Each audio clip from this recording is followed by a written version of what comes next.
اللهم صل على سيدنا محمد وعلى آل محمد وبارك وسلم. اللهم صل على سيدنا محمد وعلى آل محمد وبارك وسلم. ربي يسر ولا تعسر وتمم لنا بالخير وبك نستعين يا فتاح يا فتاح يا عليم. ربي اشرح لي صدري ويسر لي أمري واحلل عقدة من لساني يفقهوا قولي. ربي زدني علما ربي زدني علما ربي زدني علما. نحمد ونصلي علی رسول الکریم اما بعد. اعتکاف کی سب نیت کر لیں. نویت الاعتکاف للہ عز وجل ما دمت فی بیان القرآن. رب اغفر لی وتب علی انک انت التواب الرحیم. رب اغفر لی وتب علی انک انت التواب الغفور. اعوذ باللہ العظیم وبوجہ الکریم وسلطانہ القدیم من الشیطان الرجیم. اعوذ باللہ من الشیطان من نفخہ ونفسہ وہمزہ. سبحانک لا علم لنا الا ما علمتنا انک انت العلیم الحکیم. السلام علیکم ورحمۃ اللہ وبرکاتہ. بسم اللہ الرحمن الرحیم. یہ جو تھوڑا سا ایک تو صبح سے لائٹ کا ایشو ہے، اس کی وجہ سے ساری چیزیں ڈسٹرب ہوئی ہوئی ہیں. سب لائٹ جو ہے وہ تقریباً صبح 9 بجے سے بند ہے، اور ابھی اچانک سے جو ہے وہ اس کا جو ڈیوائس ہے جس سے میں لے رہی ہوتی ہوں کلاس، اس کا بھی ایک دم سے پرابلم شروع ہو گیا، اس لیے تھوڑا سا لیٹ ہو گیا. انشاءاللہ کوشش کرتے ہیں اس کو ٹائملی یہ کور کر لیں. ہر چیز میں کوئی اللہ تعالیٰ کی حکمت ہوتی ہے، مصلحت ہوتی ہے جس کا ہمیں نہیں پتہ ہوتا، اور اس میں کیا حکمت اور مصلحت ہے یہ بھی اللہ تعالیٰ ہی جانتے ہیں. اعوذ باللہ من الشیطان الرجیم. بسم اللہ الرحمن الرحیم.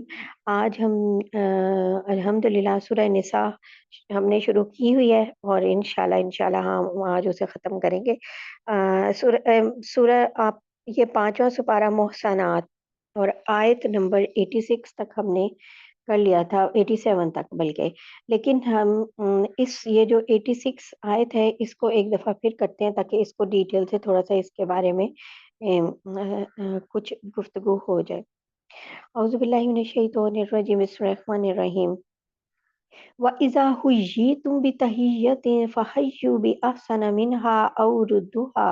إِنَّ اللَّهَ كَانَ عَلَى كُلِّ شَيْءٍ حَسِيبًا. اور جب تمہیں کوئی شخص سلام کرے تو تم اسے اس سے بھی بہتر طریقے پہ سلام کرو، یا کم از کم انہی الفاظ میں اس کا جواب دے دو. بے شک اللہ تعالیٰ ہر چیز کا حساب رکھنے والے ہیں. اب یہاں پہ بات آ رہی ہے سلام کی. سلام اللہ تعالیٰ کے نزدیک ایک سفارش بھی ہے، کیونکہ اس کا مطلب کیا ہے، یہ بہت ہی پیارا اس کا مطلب ہے. اور اس کا مطلب کیا ہے کہ آپ پر سلامتی ہو، یعنی ایک طرح کی اللہ کے نزدیک ہم سفارش بھی کر رہے ہیں اور اس کو دعا بھی دے رہے ہیں، اور دعا بھی کتنی پیاری ہے. اور پھر جو سلام کا ورڈ اس میں یوز ہو رہا ہے نا، السلام علیکم، السلام کا جو ورڈ یہ اللہ تعالیٰ کا نام بھی ہے. تو یعنی کیسی پیاری بات ہے. تو سفارش کا، کیونکہ اس سے پہلے سفارش کا حکم اللہ نے بتایا نا پچھلی آیت میں، کہ جو کوئی بری سفارش کرتا ہے اسے اس برائی میں سے حصہ ملتا ہے، اور جو اچھی سفارش کرتا ہے اسے اس کی اچھائی میں سے حصہ ملتا ہے. یعنی کہ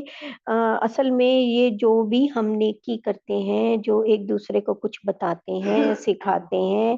یا ایک دوسرے کو سفارش کرتے ہیں، یا جو بھی نیکی ہوتی ہے، وہ جب تک اس کا فائدہ کوئی نہ کوئی اٹھاتا رہتا ہے تو وہ اتنی دیر تک جو ہے چلتی چلی جاتی ہے. اسی طرح برائی ہے تو برائی میں سے بھی اس کا حصہ ملتا ہے، اور جو اچھائی ہے تو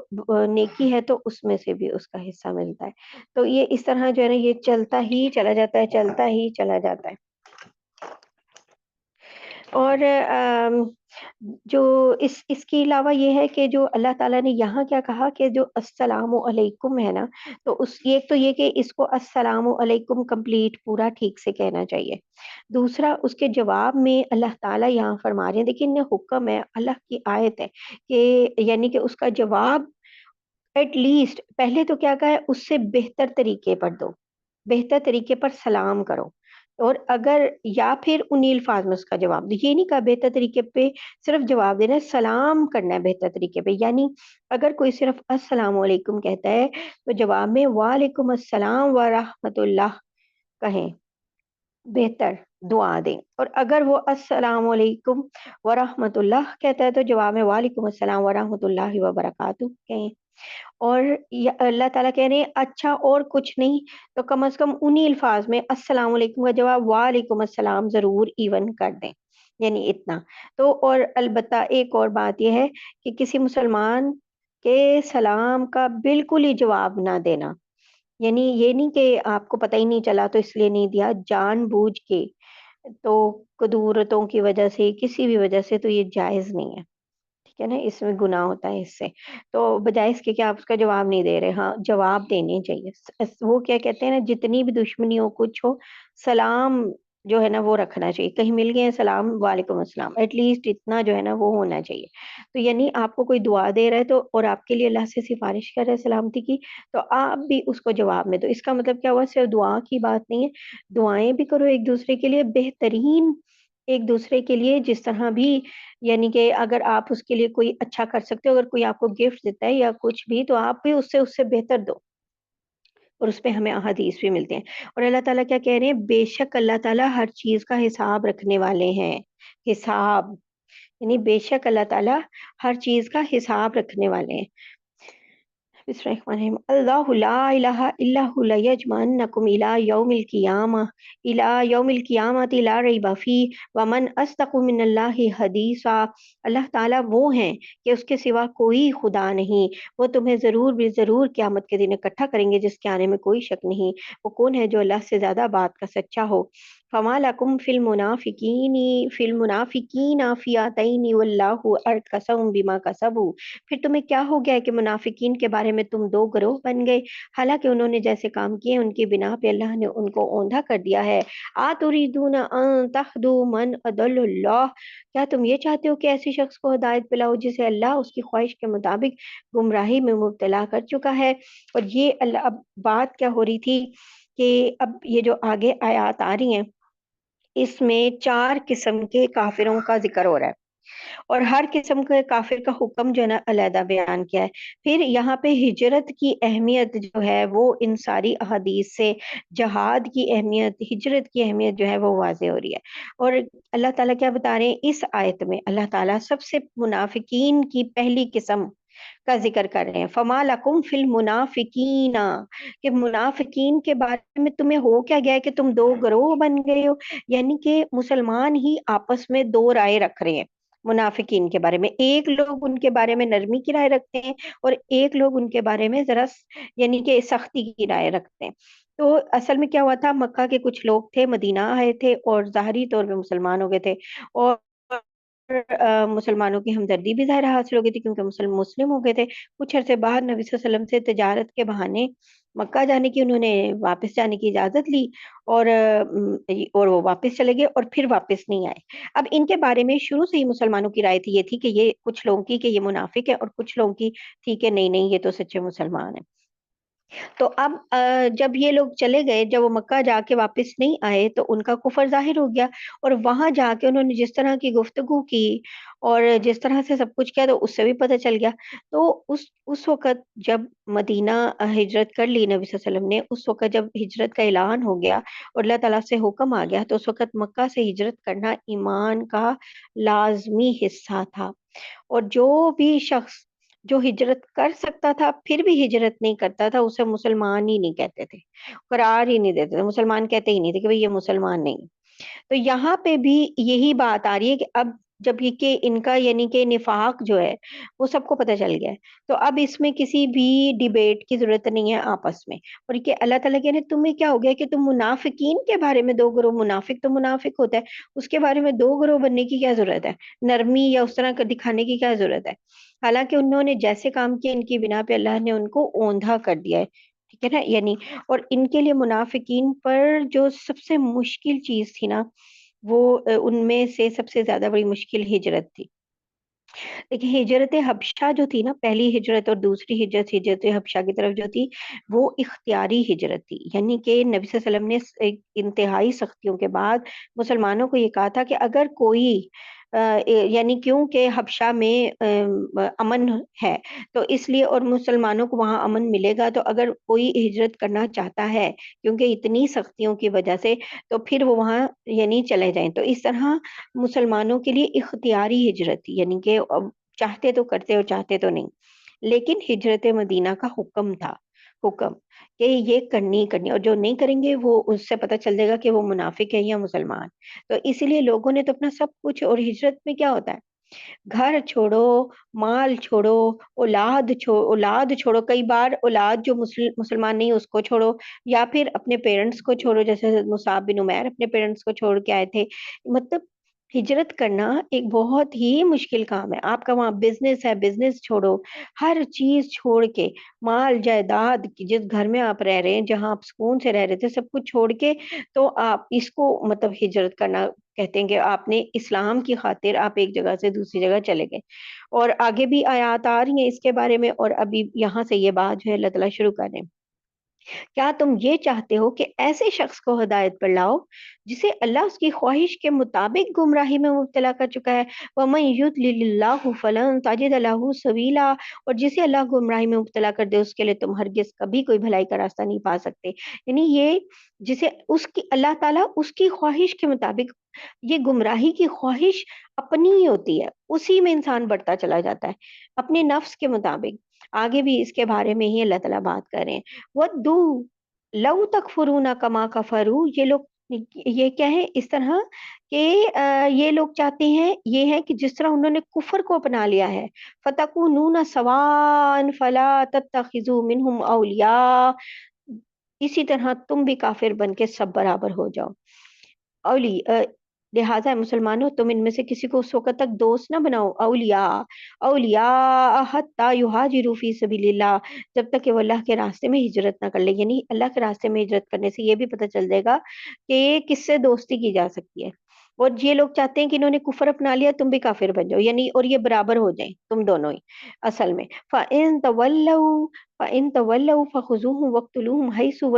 وَجَدتُّمُوهُمْ وَلَا تَتَّخِذُوا مِنْهُمْ وَلِيًّا وَلَا نَصِيرًا، اور چنانچہ اگر وہ ہجرت سے اعراض کریں تو ان کو پکڑو، اور جہاں انہیں پاؤ انہیں قتل کر دو، اور ان میں سے کسی کو نہ اپنا دوست بناؤ نہ مددگار۔ اب یہ لوگ جو ان کے بارے میں نرمی کی باتیں کریں نا، ودو والے فیس، وہ ان کی بات ہو رہی ہے کہ یہ چاہتے ہیں کہ جیسے انہوں نے کفر کیا ہے نا، ویسے ہی تم بھی کرو، تاکہ تم اور وہ برابر ہو جائیں۔ اور وہ کیا ہے نا، جیسے وہ ہوتا ہے نا دم کٹی، جس جو بلی ہوتی ہے نا، اس کی خواہش ہوتی ہے کہ ساری بلیوں کی دم کٹ جائے۔ تو یہ ہجرت یہ تو کر نہیں رہے، تو یہ چاہتے ہیں کہ اور دیکھیں ہجرت نہیں، جو نہیں کر رہا وہ یہاں اللہ تعالیٰ نے اسے کافروں کے حکم میں کر دیا، ٹھیک ہے نا۔ اور یہ کیا کہا کہ اب وہ کافروں کے حکم میں ہو گئے ہیں، یہ ہجرت نہیں کر رہے، تو جہاں نظر آئے پکڑو قتل کرو، یعنی اور انہیں اپنا دوست نہ بنانا، یعنی مت سمجھنا بھی نہ اور بنانا بھی نہ۔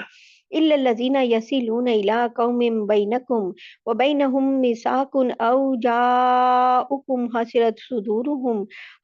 صُدُورُهُمْ أَن يُقَاتِلُوكُمْ أَوْ يُقَاتِلُوا قَوْمَهُمْ وَلَوْ شَاءَ اللَّهُ لَسَلَّطَهُمْ عَلَيْكُمْ فَلَا قَاتَلُوكُمْ فَإِنِ اعْتَزَلُوكُمْ فَلَمْ يُقَاتِلُوكُمْ وَأَلْقَوْا إِلَيْكُمُ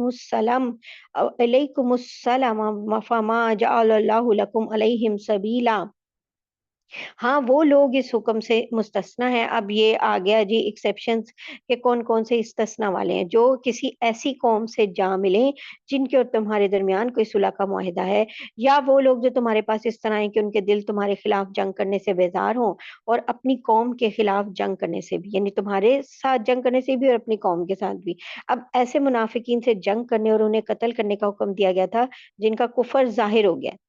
البتہ اب یہ جو حکم ہے نا، اس میں دو قسم کے لوگ اللہ تعالیٰ نے ایکسیپشنز دیے ہیں۔ ایک وہ جو کسی غیر مسلم قوم کے ساتھ یعنی مل جائیں، اور جن سے مسلمانوں نے کوئی ایگریمنٹ کیا ہو کہ وہ ان سے جنگ نہیں کریں گے، اور ان کے ساتھ جا کے یہ لوگ بھی مل جائیں تو اب ان سے جنگ نہیں کرنی۔ یا پھر جو جنگ سے ہی بیزار ہوں، یعنی کہ نہ مسلمانوں سے لڑنا چاہتے ہیں نہ اپنی قوم سے، یعنی کہ اب ہم مسلمانوں کو بھی پتہ ہے کہ مسلمانوں سے بھی نہیں لڑیں گے، اور اپنی قوم مطلب نہ مسلمانوں کی طرف ہو کے لڑیں گے نہ ان کی طرف ہو کے لڑیں گے، تو اس لیے ان کو بھی چھوڑ دو، ان کو نہ قتل کرو۔ اور اگر اللہ چاہتے تو انہیں تم پر مسلط کر دیتے، تو وہ تم سے ضرور جنگ کرتے، چنانچہ اگر وہ تم سے کنارہ کشی کرتے ہوئے تم سے جنگ نہ کریں اور تم کو امن کی پیشکش کر دیں، تو اللہ نے تم کو ان کے خلاف کسی کارروائی کا کوئی حق نہیں دیا۔ یہاں بات یہ کہ اگر اللہ تعالیٰ، یعنی یہی لوگ جو جنگ نہیں کرنا چاہتے نہ تم سے نہ ہی اپنی قوم سے، تو اگر اللہ چاہتے تو وہ جنگ کرنا کرنے شروع ہو جاتے، تم پہ مسلط ہو جاتے، یعنی تم سے جنگ کرتے ان لوگوں کے ساتھ مل کے. تو اس لیے اگر وہ جنگ نہیں کر رہے، امن کی پیشکش کر رہے ہیں کہ وہ تمہارے ساتھ نہیں جنگ کریں گے، نہ ہی تمہارے خلاف جنگ کریں گے، تو پھر اس لیے مطلب ان کو چھوڑ دو اور ان کو قتل نہ کرو. ستجدون آخرین یریدون ان یأمنوکم ویأمنوا قومہم. اور منافقین میں کچھ دوسرے لوگ تمہیں ایسے ملیں گے جو یہ چاہتے ہیں کہ وہ تم سے بھی محفوظ رہیں اور اپنی قوم سے بھی، مگر جب کبھی ان کو فتنے کی طرف واپس بلایا جائے، کلما ردوا الی الفتنۃ ارکسوا فیہا، تو وہ اس میں اوندھے منہ جا گرتے ہیں. یعنی یہ تیسری قسم کے لوگوں کا ذکر تھا نا، جو جنگ سے بیزار تھے، مسلمانوں سے لڑنا نہیں چاہتے تھے. تو اب اس آیت میں چوتھی قسم کا ذکر ہے، جو جنگ سے بیزار ہونے کے معاملے میں بھی منافقت سے کام لیتے ہیں، کہ جب ان کو فتنے کی طرف واپس بلایا جائے تو اوندھے منہ جا گرتے ہیں. یعنی کہ جب بھی انہیں کہا جاتا ہے، یعنی مسلمانوں کو تو کہتے ہیں کہ بھئی ہم جنگ سے بیزار ہیں، لیکن جب وہ دوسرے کافر انہیں بلاتے ہیں تو پھر یہ چل پڑتے ہیں فتنے کی طرف. فَإِن لَّمْ يَعْتَزِلُوكُمْ وَيُلْقُوا إِلَيْكُمُ السَّلَامَ وَيَكُفُّوا أَيْدِيَهُمْ فَخُذُوهُمْ وَاقْتُلُوهُمْ حَيْثُ ثَقِفْتُمُوهُمْ وَأُولَٰئِكُمْ وَجَعَلْنَا لَكُمْ عَلَيْهِمْ سُلْطَانًا مُّبِينًا.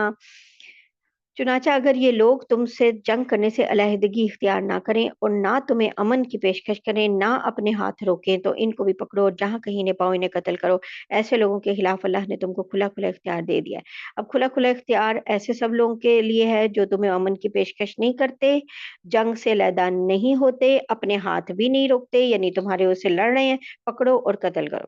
وَمَا كَانَ لِمُؤْمِنٍ أَن يَقْتُلَ مُؤْمِنًا إِلَّا خَطَأً. اب یہاں سے شروع ہو رہے ہیں وہ احکامات جو قتل ہونے کے ہیں. اللہ تعالیٰ نے صاف صاف ان کی سزائیں بتائی ہیں کہ اگر کوئی شخص غلطی سے قتل کر دیتا ہے کسی کو، قتل خطا اسے کہتے ہیں. یعنی کہ قتل ہونے کا اب کیا ہے، اللہ تعالیٰ تو یہ کہہ رہے ہیں، ہمیں آگے قرآن میں اس کا حکم بھی آ رہا ہے کہ جان بوجھ کے تو کوئی مسلمان کسی دوسرے مسلمان کو یا کسی دوسرے انسان کو قتل کر ہی نہیں سکتا. کوئی مسلمان، اللہ تعالیٰ یہ کہہ رہے ہیں مسلمان کو تو جس طرح اللہ تعالیٰ نے جو احکامات بتائے ہیں، اگر اس ڈیزائن میں ہی وہ ڈھلا ہوا ہے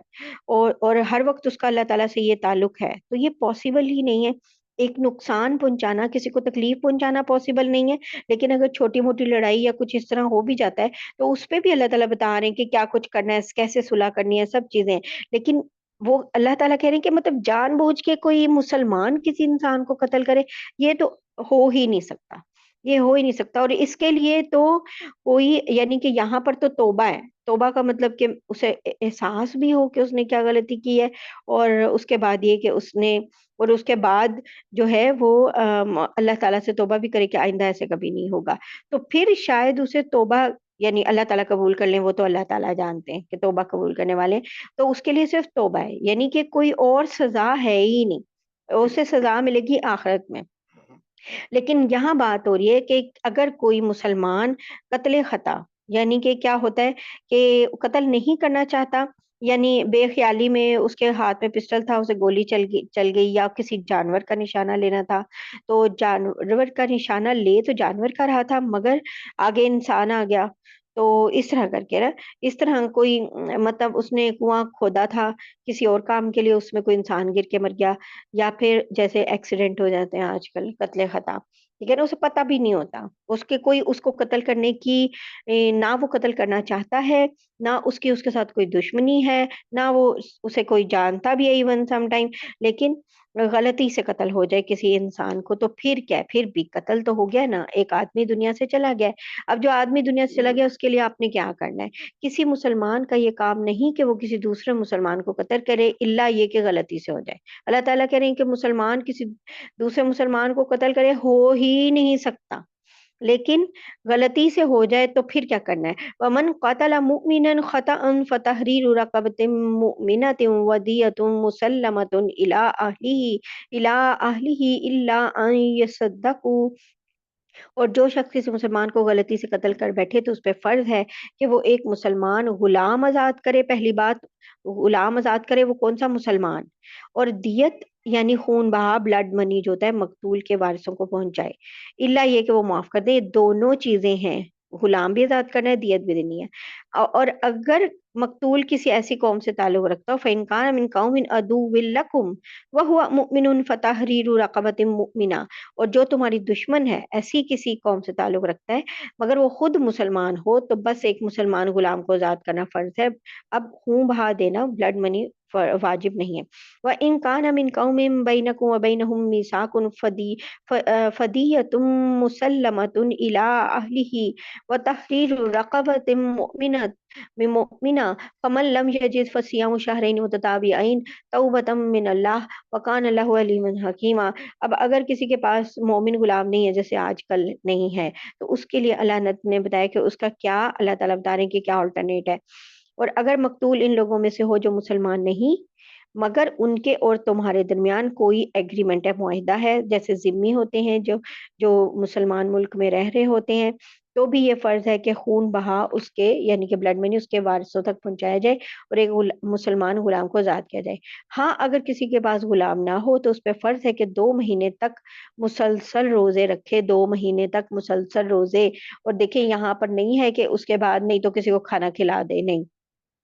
اگر غلام نہیں ہے تو اب فرض ہے کہ 2 مہینے تک مسلسل روزے رکھے، یعنی دیکھیں قیامت تک آنے والا دین ہے نا، قیامت تک کے لیے اگر نہیں غلام، جیسے اب غلام اور لونڈیاں اویلیبل نہیں ہے تو کیا کرنا ہے؟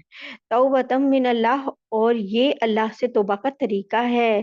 جو اللہ نے مقرر کیا ہے، اور اللہ تعالیٰ علیم و حکیم ہے۔ وَمَن يَقْتُلْ مُؤْمِنًا مُتَعَمِّدًا فَجَزَاؤُهُ جَهَنَّمُ خَالِدِينَ فِيهَا وَغَضِبَ اللَّهُ عَلَيْهِ وَلَعَنَهُ وَأَعَدَّ لَهُ عَذَابًا عَظِيمًا، اور جو شخص کسی مسلمان کو جان بوجھ کے قتل کرے تو اس کی سزا جہنم ہے جس میں وہ ہمیشہ رہے گا، اور اللہ اس پر غضب نازل کریں گے اور لعنت بھیجیں گے، اور اللہ نے اس کے لیے زبردست عذاب تیار کر رکھا ہے۔ اور لعنت، غضب کرنا تو اللہ کی بات ہے، اور جو لعنت کی جہاں تک بات ہے تو لعنت کا مطلب کیا ہے؟ لعنت کا مطلب ہے، یہ بہت بڑا ورڈ ہے جو ہم اتنے آرام سے ہم نے اپنے گھروں میں یا اس طرح محلوں میں یا بچپن میں یا ویسے لوگوں کو سنتے ہیں، بہت ہی آرام سے یہ ورڈ یوز کرتے ہوئے، یہ بہت بڑا ورڈ ہے، اور اس کا استعمال بالکل پروہبٹ ہونا چاہیے، ایکچولی پروہبٹڈ ہونی چاہیے بالکل یہ چیز کے، اور کبھی آپ کے بچے تو یہ لفظ سنے بھی نہ، کہ وہ سنیں گے تو پھر وہ اس کو یاد رکھیں گے اور آگے بھی کریں گے۔ لعنت کا مطلب ہوتا ہے اللہ تعالیٰ کی رحمت سے دور، اور لعنت ایسی چیز ہے جو کہ حدیث نبی پاک صلی اللہ علیہ وسلم کی حدیث میں بھی آتی ہے کہ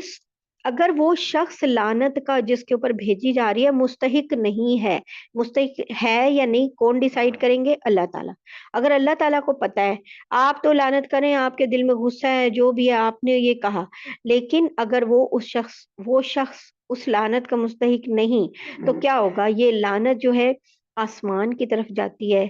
پھر آسمان سے واپس بھیجی جاتی ہے، زمین کی طرف جاتی ہے، زمین اسے قبول نہیں کرتی، کیونکہ اللہ کی رحمت کے بغیر تو کچھ بھی نہیں ہو سکتا۔ تو کیا لعنت کا کیا مطلب ہے؟ اللہ کی رحمت ہی نہ ہو اس شخص پہ، تو وہ جب آسمان کی طرف جاتی ہے وہاں سے بھی واپس بھیجی جاتی ہے، زمین کی طرف سے بھی واپس بھیجی جاتی ہے، تو پھر کیونکہ وہ شخص اللہ تعالیٰ جانتے ہیں کہ اس کا مستحق نہیں ہے، اس لیے اس تک وہ جاتی ہی نہیں، اور پھر کہاں جاتی ہے؟ اسی شخص پر واپس جس نے یہ لعنت بھیجی ہوتی ہے۔ تو آپ یہ دیکھیں کہ اس طرح لعنت بھیجنے والا، کیونکہ ہمارے نالج